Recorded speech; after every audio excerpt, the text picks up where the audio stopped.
मैं अपनी आज की इस सफलता को, इस बेस्ट सेलर के तमगे को और अपनी इस जिंदगी को उसे समर्पित करता हूं जो उस रात के घने साये में उम्मीद की किरण बनकर आई थी। आसमान में उस रात चांद भी ना था। शायद मेरी नाकामयाबियों से रूठा वो जैसे कहीं चला गया था। हर तरफ से निराश, हताश, मैं ऑफिस या कैद खाना से निकलकर यहाँ इस ब्रिज पर चला आया था। जी, इसी ब्रिज के किनारे बनी 4 इंच की पट्टी पर खड़ा मैं समुंदर की आती जाती काली लहरों को देखने की, महसूस करने की नाकामयाब कोशिश कर रहा था। मेरी नाकामयाबियों में एक और नाकामयाबी जुड़ गई थी। आंखों के चारों ओर घनघोर अंधेरा था और मन के भीतर उससे भी घना। अपने मन से हार आखिर मैंने उस पट्टी के आगे कदम बढ़ा ही दिया था कि अचानक उसकी आवाज कानों से टकरा गई। और कमाल की बात यह है कि बढ़ चुके कदम अचानक ही रुक से भी गए। गोला खाओगे? मैं पलटा और उसी क्षण स्ट्रीट लाइट भी जगमगा उठी। कम से कम बाहर तो उजाला हो ही गया था। मैं हैरान सा उसकी ओर पलटकर देख रहा था और वो गोला खाने में मगन थी। उसकी नजर मुझसे मिलते ही मैंने उसे घूरा तो थोड़ा सा हिचकिचा कर बोली, यार मुझसे ना अकेले गोला खाया नहीं जाता, लेकिन आज वो गोले वाला टकरा गया तो साथ में किसी के ना होने पर भी मैंने उससे गोला ले ही लिया। अब अकेले मजा नहीं आ रहा है। खाओगे क्या? ये क्या पागलपन था? क्या मैं उसे जानता था? नहीं। तो फिर मुझसे इतनी बेतकल्लुफ क्यों हुए जा रही थी वो? क्या मैं तुम्हें जानता हूं? नहीं, पर गोला बांटने के लिए यह जानना जरूरी नहीं है। मैंने उसे घूरा तो वो बोली, यार यहां से गिरने पर मरोगे तो नहीं, इतनी गारंटी तो मैं लेती हूं। और वो गार्ड्स देख रहे हो, वो तुम्हें डूबकर मरने नहीं देंगे। अब हाथ पैर तोड़वा कर घर में बिस्तर पर पड़े रहने का शौक है तो वैसे बताओ, मैं कुछ गुंडों को जानती हूं, ज्यादा अच्छा काम कर देंगे। यार ये क्या बकवास कर रही थी वो? मैं ब्रिज पर खड़ा कभी भी कूद सकता था और वो इसे मजाक सूझ रहा था। पर कुछ तो था उसकी आवाज में जो रस्सी बनकर मेरे पैरों से चिपक सा गया था। नहीं कूद पाया मैं। नीचे उतरा तो मेरे हाथ में गोला पकड़ाकर वो आगे बढ़ गई। इसी गोले की तरह तो बस यूं ही चू रही थी मेरी जिंदगी भी। बस धीरे धीरे यूं ही तो खत्म हो रही थी। मैं उस गोले को घूर रहा था और वो वापस मेरी ओर मुड़ गई। उसने मेरा हाथ थामा और लगभग मुझे खींचते हुए आगे बढ़ गई। एक अनजान लड़की जिसे ना कभी मैंने पहले देखा था, ना ही जिसे मैं जानता था। उसका हाथ थामे मैं न जाने किस हवा में बहे जा रहा था। मुझे कुछ खबर ना थी। वो मुझे अपने घर ले गई। मैं अब भी गाफिल ही था, कुछ होश ना था कि हो क्या रहा है। बस चले जा रहा था उसके संग, उसके पीछे। अगली सुबह जब आंख खुली तो वो मेरे सामने बैठी कॉफी बना रही थी। मेरी आंखें खुलते ही उसने मुझे गुड मॉर्निंग विश किया, जिसका कोई जवाब मैं ना दे सका। मेरी सुबह, मेरी रातें, मेरा जीवन अब गुड कहां रह गया था। मेरी तरफ मुस्कुराते हुए उसने मुझे कॉफी दी, जिसे लेते हुए भी मैं काफी हिचक रहा था। सबसे पहले तो किसी अनजान, वो भी लड़की के साथ मैं यूं इस तरह आधी रात को उसके घर चला आया। मुझे असहज करने के लिए इतना काफी था। मेरी असहजता को शायद समझ गई थी वो और बोली, इट्स ओके, तुम कॉफी पियो, इतना सोचने की जरूरत नहीं है। कॉफी पीते हुए एक बेहद ही जायज सवाल आथमका मेरे सामने, कल रात कर क्या रहे थे? मैं इसी सवाल का इंतजार कर रहा था जैसे। उसने पूछा और मैं फट पड़ा। मैं थक चुका हूं, क्यों नहीं समझते वो? मैं नहीं करना चाहता, ये नहीं होता मुझसे। मेरा दिमाग नहीं लगता इन सब में। ये आंकड़े, ये स्टॉक्स, ये पैसा, ये सब नहीं है मेरी मंजिल, नहीं है मेरा सफर। क्यों नहीं समझ आता कि मैं उनकी तरह नहीं बनना चाहता, नहीं बन सकता मैं एक्चुअली। वो आंखें फाड़े मुझे देख रही थी। बोली, किसकी तरह? कौन? किसकी बात कर रहे हो? डैड। कभी नहीं समझ सकते वो मुझे। नहीं समझ आता उन्हें कि उनकी कंपनी में मुझे कोई इंटरेस्ट नहीं है। उनके कहने पर मैं पिछले 3 सालों से कोशिश कर रहा हूँ, लेकिन ये बिजनेस मेरी समझ में ही नहीं आता है। सब कठपुतलियाँ लगते हैं मुझे उस ऑफिस में। रोज़ वही एक काम, वही एक रूटीन। ऐसा नहीं है कि मैंने कोशिश नहीं की, लेकिन मैं नाकामयाब रहा।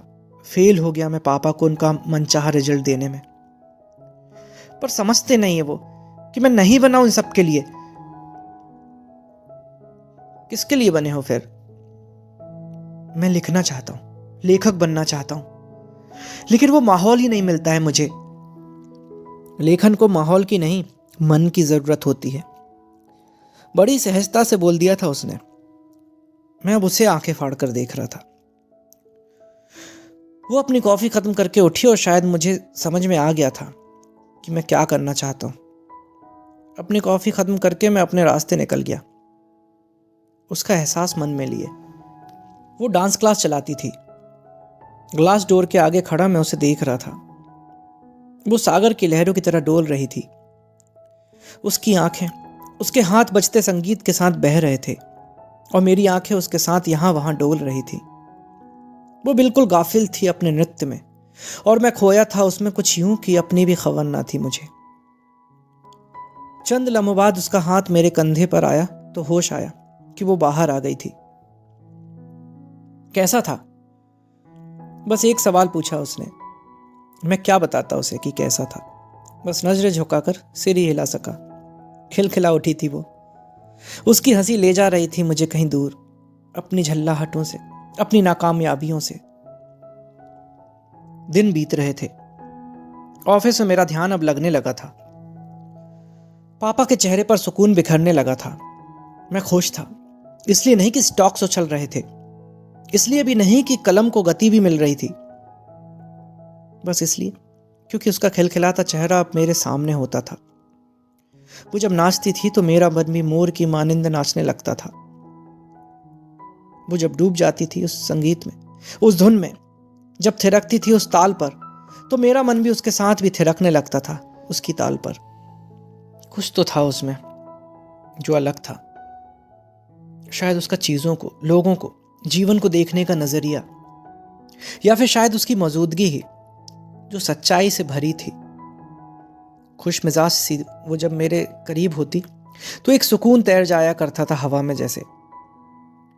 जब भी कभी सड़क पर होती तो उसका ध्यान कभी सड़क पर न होता, कभी आसमान को देखती तो कभी सर पर दौड़ती गाड़ियों को। हमेशा कहती, ये सड़क कभी थमती नहीं है ना, अगर ये थम जाए तो क्या हो? क्या हो अगर इनके कोनों पर बैठी कुछ जिंदगियों को कोई सुकून दे दे? क्या हो अगर यहां जीवन को ढर्रे पर लाने के लिए बैठे लोगों पर ध्यान जाए किसी का? क्या हो अगर ये तेज दौड़ती गाड़ियां थम जाएं किसी बेजुबान को देख और ना फैले सड़क पर खून उनका जिनके रहने की जगह छीन ली हमने। वो जो कभी कह नहीं पाते कि हमारी जल्दबाजी किस कदर भारी पड़ती है उन्हें। वो बोलती जाती और मैं बस सुनता जाता। बहुत कमजोर सी थी वो, आंखों के नीचे गड्ढे। ऐसा लगता था जैसे सदियों से बीमार है। लेकिन उसकी आंखों की चमक ऐसी थी कि उसकी आंखों से नजरें हटने ही नहीं देती थी। मैं बस उन आंखों में ही खोकर रह जाता था। हमेशा की तरह आज भी उसकी नित्य कक्षा के बाद उसके बदन से बह रहे पसीने को अपने रुमाल से साफ करता मैं उसे अपने बेहद करीब महसूस कर रहा था। थकी हारी सी वो मेरा हाथ थामे कक्षा के कोने में बैठी। जब भी वो नाच कर हटती थी तो उसके चेहरे पर अलग ही नूर होता था, जैसे कि उन धुनों को जीती हो वो। मैंने उससे पूछा, तुम्हें ये सब बहुत भाता है ना? बहुत, आंखें चौड़ी करते हुए वो बोली। बेहद दीवानी हूं मैं संगीत की। जब जब उपकरणों से उठती धुन को सुनती हूं तो लगता है कि जैसे बांसुरी की लय मुझ में से ही कहीं उठ रही है। जब जब ढोलक पर थाप पड़ती है तो मेरा दिल खुद व खुद एक थाप महसूस करता है। जब भी घुंघरू छनछनाते हैं मेरे पैर खुद ब खुद ही हिलने को बेकरार हो जाते हैं। ये संगीत, ये नृत्य मेरी रग रग में समाया है। तुम जानते हो, घर पर पापा हमेशा चाहते थे कि मैं इन सब पर ध्यान न देकर केवल पढ़ाई पर ही दिमाग लगाऊं। मैंने बहुत कोशिश की, लेकिन ये संगीत मेरी रगों से नहीं निकला। और फिर मैंने संतुलन बिठाने की ठानी। तुम इस रात ब्रिज पर जब देखा था मैंने, तो मुझे अपने ही दर्शन हुए। किसी वक्त मैं भी यूं ही हताश और निराश थी। बस फर्क यही था कि तुम्हारी तरह खुद को गवा देना मंजूर न था मुझे। बड़ी मुश्किलें आईं इस संतुलन को बिठाने में, लेकिन आज मैं ना सिर्फ अपना सपना पूरा करने की तरफ कदम बढ़ाए हुए हूं, बल्कि अपने पापा की आंखों के ख्वाबों को भी पूरा करने की कोशिश में हूं। इसलिए कहती हूं, माहौल नहीं, मन महत्व रखता है। अक्सर ही ऐसी बातें बड़ी सहजता से कह जाया करती थी, और मैं बस उसकी बातों में ही सुकून ढूंढ लिया करता था। दिन ब दिन ढल रही थी वो, बेहद ही कमजोर होती जा रही थी। मैं जब भी उससे पूछता तो वो मजाक में दबा जाती, कहती घर वाले खाने को नहीं देते ना, इसलिए पतली हो रही हूं। लेकिन मैं जानता था कि कहीं कुछ तो गड़बड़ है। बेसुध सी नाचती थी वो, अब हाँफने लगी थी। पूरा चेहरा उसका ढलता जा रहा था। आंखों की चमक भी जैसे अब खोने जा रही थी। धीरे धीरे वो अब पहले जैसी नहीं रही थी। मैं जिद करता था कि चलो डॉक्टर के पास चलो, लेकिन वो हमेशा ही मेरा हाथ पकड़कर मुझे दूसरी दिशा में खींच ले जाती। मैं चाहकर भी कुछ नहीं कर पाता था उसे। बड़ी संजीदगी से वो अपनी नृत्य साधना में रमी हुई थी। उसका एक ही सपना था, खचाखच भरे हॉल में वो सबके सामने अपना नृत्य प्रस्तुत करना चाहती थी। लेकिन उसके सपने पूरे होने में कसर थी, और उसकी वजह थी पैसा। ना ही उसको स्पॉन्सर्स मिलते थे, और ना ही इतना पैसा था कि खुद अपने लिए कुछ कर पाए। वो कुछ कहती तो नहीं थी, लेकिन आंखें उसकी खामोशी सब कुछ बयां कर जाती थी। एक दिन मैंने उसे अपने करीब बिठाया, उसके बालों में हाथ फेर रहा था। उसके चेहरे पर मुस्कुराहट उभर आई। शायद उसे अच्छा लग रहा था। आज बहुत थकी हुई सी लग रही थी। शायद जब अपनी मेहनत का कोई सकारात्मक परिणाम ना मिले तो थकावट हो ही जाती है। मैंने उसके सिर को उठाते हुए देखा तो बड़ी ही ज़हीन होकर बोली, क्या मैं कभी अपना सपना पूरा नहीं कर पाऊंगी? मैंने उसे बहलाते हुए कहा, अरे ऐसा क्यों कह रही हो, तुम जरूर कामयाब होगी, देख लेना। मुझे गहराई से देखती हुई बोली, तुम जानते हो, पैसा बड़ी बुरी चीज है, अक्सर काबिलियत से मौके छीन लिया करता है। उसकी बात सुनकर मैं सन्न सा रह गया। जानता था कि भ्रष्टाचार सब जगह फैला है, लेकिन जब तक किसी बहुत करीबी के साथ ना हो तो हमें फर्क ही कहां पड़ता है। उसी के इंस्टीट्यूट से ना जाने कितने ही उससे कम काबिलियत वालों को आगे बढ़ता हुआ देखा था मैंने। उसकी बात का गहरा असर रह गया था मुझ पर। मुझे अब शायद समझ आ गया था कि उसकी आंखों की चमक गायब होने के पीछे की वजह क्या थी। मैंने पापा के सामने अपनी बात रखने की हिम्मत पहली बार जुटाई थी। शहर में होने वाले एक डांस कॉन्सर्ट को अपनी कंपनी स्पॉन्सर कर रही थी। मैं उसके सपने को पूरा करने के बस एक कदम दूर था। मैं जानता था कि उसे बस एक मौके की ही जरूरत थी, उसके बाद वो अपनी उड़ान खुद भरने में सक्षम थी। मैंने जोर शोर से तैयारियां शुरू कर दी थी, उसकी आंखों की चमक और उसकी मुस्कुराहट वापस लाने की। इस सब में बस एक ही दिक्कत थी, मैं उससे मिल नहीं पा रहा था। उसके सपने को पूरा करने की जिद में मैं उसे मिले हुए 1 महीना बीत चुका था। उसको बता ना सका था कि यह सब उसके लिए ही कर रहा हूं। उसके आत्मसम्मान को गिराकर उसके सपने में पूरा नहीं करना चाहता था।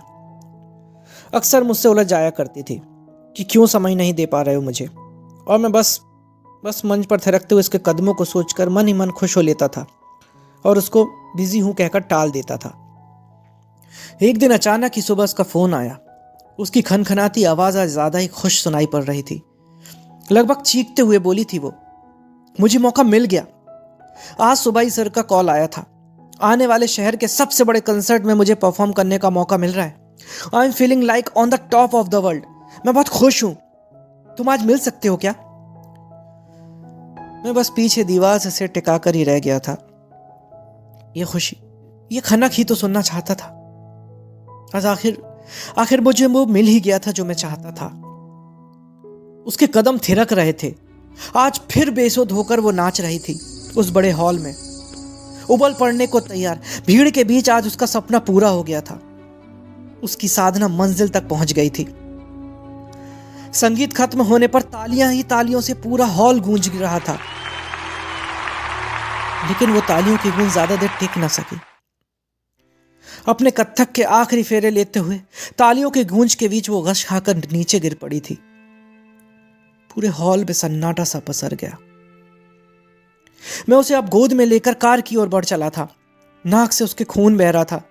ऐसा लग रहा था कि एक और नाकामयाबी मुझे जकड़ने को तैयार खड़ी थी। बीप बीप बजती मशीनों के बीच घिरी वो मुश्किलों से सांस ले पा रही थी। मेरी आंखों से शिकायतें बह रही थी। उसकी आंखें खुली तो बस इतना ही कह पाया था मैं, तुम जानती थी ना। उसने कोई जवाब नहीं दिया था। तब भी मैं समझ गया क्यों किया ये सब।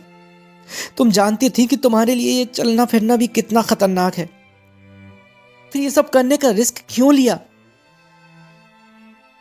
कांपते होंठों के साथ बस यही कह पाई थी वो। मेरा सपना अधूरा कैसे छोड़ देती मैं। जाने से पहले जीना चाहती थी मैं, बस इसलिए। अब सुकून से मर तो सकूंगी। तालियां रिकॉर्ड तो हो गई होंगी ना। उसकी बुझी आंखों से भी चमक उतर आई थी। ल्यूकीमिया था उसे, ब्लड कैंसर। लास्ट स्टेज पर थी वो जब उसे मालूम चला। उस बड़े से शहर में इलाज के लिए उसका नंबर आने तक वो लगभग समाप्त हो चली थी। दवाइयों का असर नहीं था और कीमो के लिए पैसे नहीं थे। क्यों नहीं उसने मुझे कुछ बताया। अगर मैं उसके इतने भी काम ना आ सका तो फिर मेरी मौजूदगी का क्या फायदा था। खुद पर भी चिढ़ थी मुझे।